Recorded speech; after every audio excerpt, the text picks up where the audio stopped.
Assalamualaikum warahmatullahi wabarakatuh. Selamat pagi anak-anak. Berjumpa kembali bersama saya Ibu Mika Syahriana.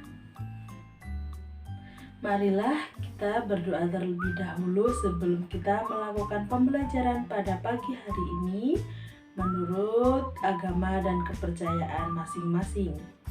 Berdoa dipersilahkan. Cukup? Baiklah anak-anak, sebelum kita memulai pembelajaran pada pagi hari ini, Ibu akan mengecek apakah anak-anak sudah siap mengikuti pembelajaran Ibu. Silahkan anak-anak menyiapkan alat tulis, bisa berupa pensil, bukunya, kemudian tempat yang sekiranya membuat anak-anak nyaman. Silahkan disiapkan dulu ya anak-anak. Pembelajaran kali ini kita akan belajar dari buku tematik kelas 6, tema 2, subtema 1, yaitu tentang tarian dan pola lantai.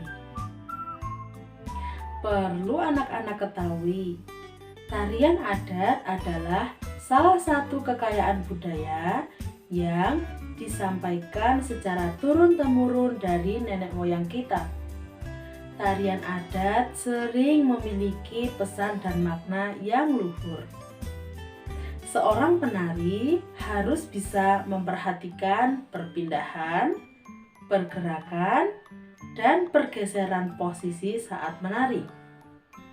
Pola lantai adalah pola denah yang harus dikuasai oleh seorang penari dan berfungsi untuk membuat sebuah posisi dalam ruang gerak. Ada banyak jenis pola lantai. Contohnya, yang pertama pola lantai vertikal atau lurus.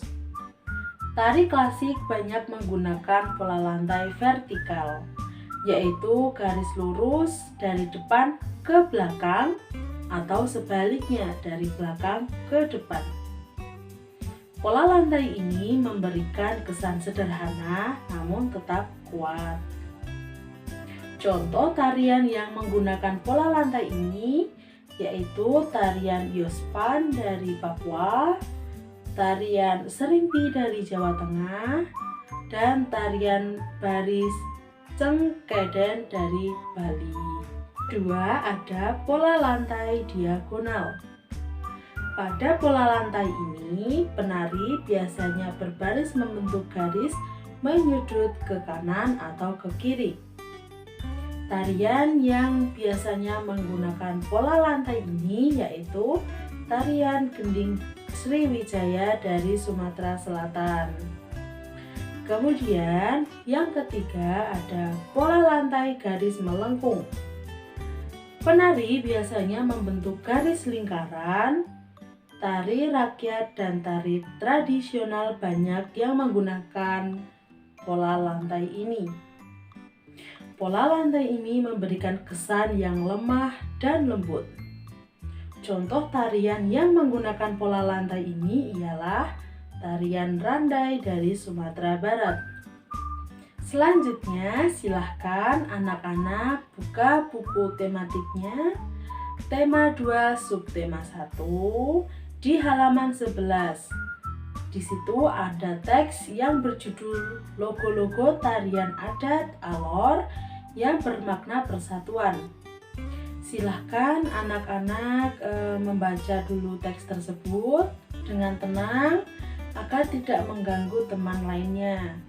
Ibu akan beri waktu 10 menit untuk membaca teks tersebut. Baiklah anak-anak, Ibu rasa sudah cukup waktu untuk membacanya.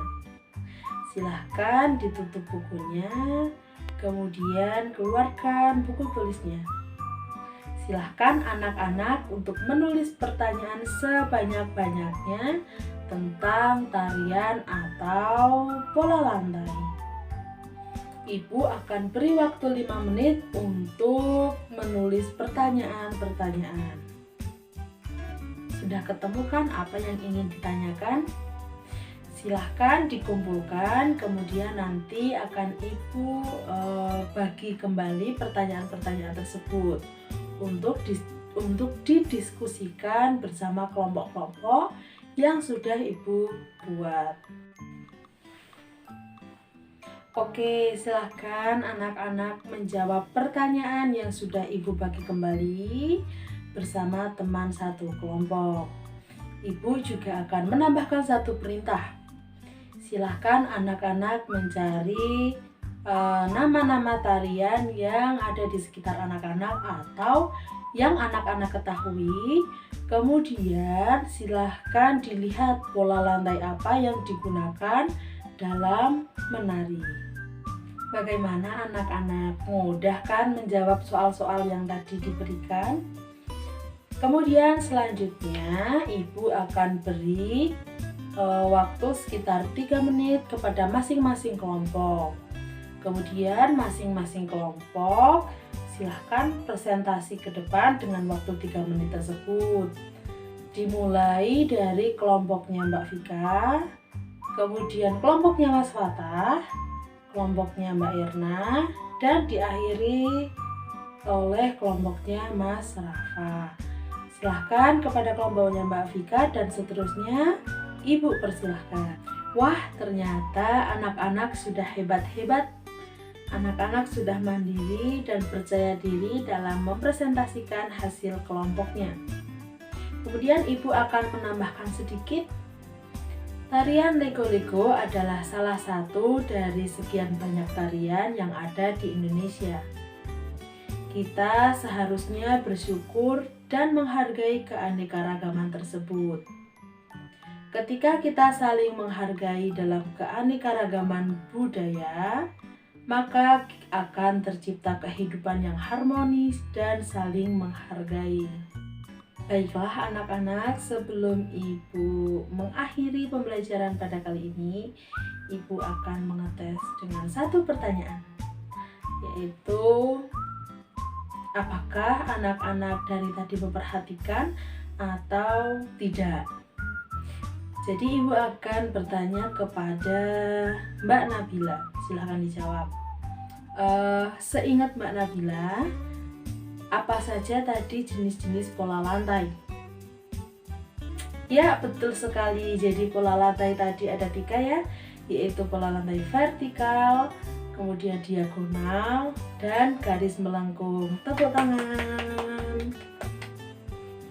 Baiklah anak-anak, Ibu rasa sudah cukup pembelajaran pada pagi hari ini. Silahkan anak-anak berkemas-kemas terlebih dahulu. Sebelum kita akhiri pembelajaran pada pagi hari ini, marilah kita berdoa terlebih dahulu. Silahkan salah satu siswa untuk memimpin, itu ketua kelasnya boleh. Silahkan berdoa dimulai. Baik, terima kasih. Mungkin cukup sekian pembelajaran pada pagi hari ini. Apabila Ibu banyak kekurangan dan salahnya mohon dimaafkan. Billahi taufiq wal hidayah. Wassalamualaikum warahmatullahi wabarakatuh. Sampai berjumpa pada pertemuan berikutnya.